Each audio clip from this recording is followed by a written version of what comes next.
Ma'asyiral muslimin, ikhwan akhwat yang dimuliakan Allah Azza wa Jal, Al-Imran itu keluarga Imran. Pertama, Allah Subhanahu wa taala berfirman, wa idh qalat imra'atu Imran, dan ketika berkata istrinya Imran. Ketika Imran ini dan istrinya berjalan-jalan di padang pasir, kemudian beristirahat di bawah pohon, di antara nazarnya dia mengatakan, wa idh qalat imra'atu Imran fataqabbal minni innaka antas samiul alim. Dia mengatakan, ya Allah, kata istri Imran Hanna ini, aku bernazar kepadamu, kalau aku punya bayi, aku mengandung laki-laki Baitul Maqdis, dan aku wakafkan dia hidup di Baitul Maqdis. Itulah nazarnya, kata istri Imran Hanna ini. Tetapi Allah Subhanahu wa taala qalat rabbi inni wada'tuha untha. Tapi ketika melahirkan, karena di saat itu kan enggak ada Hanna ini tidak tahu kalau isi perutnya itu bayi perempuan. Apa alasannya? Satu, karena laki-laki lebih kuat tenaganya dibandingkan perempuan. Kemudian laki-laki itu tidak ada aib, bisa berkumpul dengan siapapun. Sementara perempuan kan tidak, nanti takut digoda, memfitnah dan begitu seterusnya. Kemudian yang keempat, tidak ada tuduhan bagi laki-laki. Kalau perempuan hamil saja dituduh kan begitu, mana laki-laki hamil, kecuali ada akangnya. Jadi kenapa Hanna ini ingin punya anak laki-laki? Karena sebab-sebab tadi. Setelah keluar, rupanya bukan anak laki-laki, anak perempuan pula. Makanya kemudian Allah Subhanahu wa taala berfirman di sini, walaysa dzakaru kal untha, dan berbeda laki-laki, tidak sama dengan perempuan pula. Samaituha Maryam, dan aku beri nama dia Maryam. Jadi Maryam itu yang memberi nama Allah sendiri.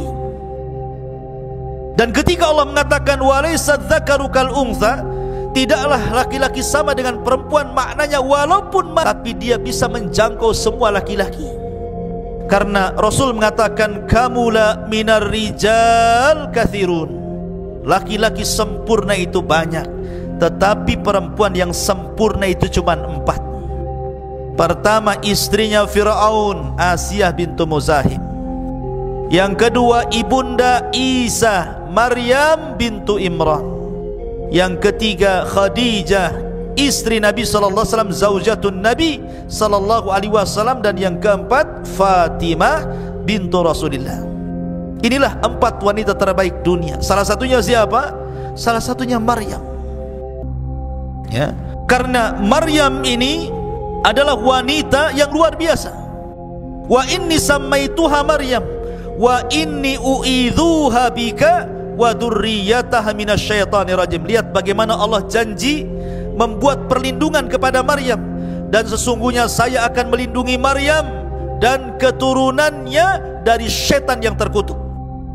Karena begini ikhwan, Nabi SAW bersabda, ma min mauludin illa syaitanu yamassuhu hina yulad fayastahillu sarikhan min masyati syaitan iyahu illa Maryam wabnaha, kata Rasul.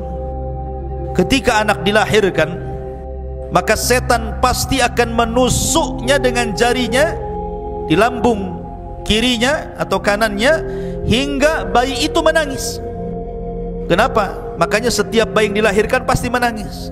Itu karena ditusuk lambungnya sama setan itu, tapi tidak membahayakan bayi. Setan menusuk itu ingin ngasih tahu, aku musuhmu mulai hari ini, maksudnya memberitahu permusuhannya. Maka semua bayi termasuk antum-antum ini pernah ditusuk lambungnya sama setan saat lahir. Makanya ada yang kesetanan juga. Masyaallah muslimin yang dimuliakan Allah Azza wa Jal, kecuali 2 tidak pernah ditusuk setan saat lahirnya. Kata Rasul, illa Maryam wabnaha, kecuali Maryam dan putranya Isa bin Maryam. Allah lindungi dari syaitan. Makanya Allah Subhanahu wa taala mengatakan tadi, wa inni u'idzuha bika wa dzurriyyataha minasyaitonir rajim. Kemudian fataqabbalaha rabbuha biqabulin hasanin wa ambataha nabatan hasanan wa kaffalaha Zakaria. Maka Tuhannya menerima sebagai nazar dengan penerimaan yang baik dan mendidiknya dengan pendidikan yang baik, dan Allah menjadikan Zakaria sebagai pemelihara bagi Maryam bintu Imran. Jadi kisahnya seperti ini. Jadi ketika kemudian nazarnya diterima, lahirlah Maryam bintu Imran. Allah takdirkan saat hamil Imran meninggal dunia. Artinya ketika Maryam lahir, dia menjadi wanita yatim karena ayahnya meninggal sementara ibunya sudah tua, tidak sanggup merawatnya. Dan dia sudah bernazar untuk memberikan bayi yang baru lahir ini. Dalam riwayat ketika melahirkan saja langsung dibungkus, kemudian dibawa ke Baitul Maqdis, langsung diserahkan kepada Zakaria. Tetapi orang-orang di Baitul Maqdis, ahli ibadahnya, para ruhbannya tidak terima. Kami juga mau, wahai Zakaria, jangan engkau saja yang memelihara, karena itu anak dari orang suci Imran, keluarga terbaik dan termulia. Akhirnya kata Zakaria gini saja, saya tidak bisa langsung memiliki bayi ini. Bagaimana kalau kita taruhan? Kumpulkan semua ruhban, semua padri-padri, semua pendeta-pendeta ahli ibadah, kita qur'ah, kita mengundi siapa yang berhak untuk mengkafil anak bayi Maryam ini. Akhirnya semua ubad pada datang dari mana-mana. Bagaimana caranya? Kata Zakaria, cara undian kita sepakati, masing-masing kalian bawa pena, bawa pulpen, bawa patlot. Kemudian masing-masing kalian berdiri di tepi sungai yang deras. Maka berjejerlah para rahib, para pendeta, para padri, orang-orang ahli ibadah itu berjejer semua di tepian sungai. Kata Zakaria, kalau seandainya kolam kalian dilempar ke sungai itu hanyut, berarti kalian kalah. Tapi kalau pena kalian dilempar justru dia melawan arus, maka kalian menang. Akhirnya semua pena dilempar ke sungai itu, ya hanyutlah. Gimana? Pena dilempar ke sungai hanyut. Ternyata cuma satu yang tidak hanyut, justru dia melawan arus jalannya, penanya Zakaria. Lah ketika itulah maka Zakaria menang undian, maka dia berhak untuk mengkafil Maryam. Maka Zakaria dan istrinya akhirnya pun mengkafil merawat Maryam sedari kecil. Betul-betul diletakkan di atas Baitul Maqdis, ruangan khusus di mihrab, tidak pernah keluar dari situ.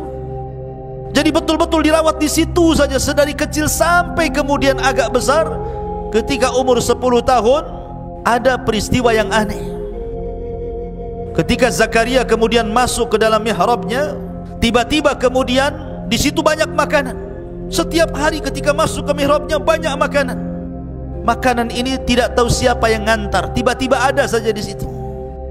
Makanya disebutkan dalam Al-Quran, kullama dakhala 'alaiha Zakaria al-mihrab wajada indaha rizqa. Setiap Zakaria masuk ke dalam ruangan tempat ibadahnya Maryam, banyak makanan di situ. Anehnya lagi, makanan yang tidak ada di musim panas ada pula di musim panas. Makanan yang tidak ada di musim dingin ada pula di musim dingin. Artinya makanan yang belum ada musimnya sudah ada pula di situ. Zakaria ini kan juga diuji oleh Allah, sudah lama menikah, istrinya mandul, tidak punya anak. Tapi ketika melihat peristiwa itu, Zakaria berpikir, kalau Allah sanggup mendatangkan makanan di musim dingin ada di musim panas, makanan di musim panas ada di musim dingin, masa Allah tidak bisa memberikan rizki anak kepadaku? Maka dia terus berdoa. Akhirnya istrinya Zakaria pun hamil, lahirlah Yahya ibn Zakaria. Itu nanti kisahnya. Tapi yang jelas bahwa Maryam kemudian tumbuh menjadi wanita ahli ibadah, ruku, sujud, tidak ada hari-hari kecuali beribadah kepada Allah subhanahu wa ta'ala. Sampai akhirnya Allah subhanahu wa ta'ala menguji Maryam, betul-betul diuji oleh Allah subhanahu wa ta'ala, di mana Maryam ini, ikhwatu fiddin, muliakan Allah azza wa jalla, ada yang mengatakan ketika usianya belasan tahun, 13 lebih begitu, Maryam ini ingin keluar buang hajat. Memang begitu, ya. Jadi ada sebabnya. Kalau Allah menghendaki sesuatu kan, idza aradallahu syai'an ahya asbabah. Kalau Allah menghendaki sesuatu kan Allah harus hidupkan dulu sebabnya tuh. Maryam keluar untuk buang hajat, menjauhi Baitul Maqdis. Tiba-tiba kemudian di tengah jalan dia dihadang oleh laki-laki tampan sekali. Laki-laki yang sangat putih, bersih, tampan, tiba-tiba menghadang Maryam. Allah Subhanahu wa taala mengatakan, "Wadhkur fil kitabi Maryam idzin tabadat min ahliha makanan syarqiyah." Ceritakan wahai Muhammad kisah Maryam di dalam Al-Quran ketika dia mengasingkan diri dari keluarganya ke tempat sebelah timur dari Baitul Maqdis. Fattakhadat min dunihi hijaba fa arsalna ilaiha ruhana fatamatsala laha basharan sawiyya. Lalu dia memasang tabir melindunginya, pakai pakaian yang tebal, tidak kelihatan apapun kecuali matanya. Kata Allah, lalu kami utus ruh kami Jibril, kemudian disuruh untuk tasyakkul, menyerupai manusia yang sempurna, yang paling tampan. Tiba-tiba Jibril yang dalam bentuk manusia tampan itu menghadang Maryam.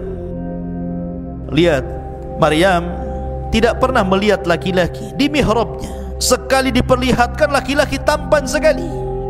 Kalau wanita di zaman sekarang langsung salaman, "Hai, siapa namanya? Jomblo atau apa gitu." Tapi Maryam wanita suci, dia mengatakan, "Qala inni a'udzu birrahmani minka in kunta taqiyya." Maryam mengatakan, "Sungguh aku berlindung kepada Allah, jauhi aku jika engkau orang yang bertakwa." Dia menjaga kesuciannya. Bukan kayak wanita sekarang pegang handphone cari pula pertemanan. Si Alan, si Awam, siapa namanya? Alan pula ya, sebut-sebut. Ma'asyiral muslimin yang dimuliakan Allah Azza wa Jalla, maka Jibril mengatakan, "Qa innama ana rasulu rabbik li ahaba laki ghulaman zakiyya." Jibril pun berkata, "Sesungguhnya aku hanyalah utusan Allah untuk menyampaikan anugerah kepadamu wahai Maryam, seorang anak laki-laki yang kelak akan disucikan Allah." Subhanallah.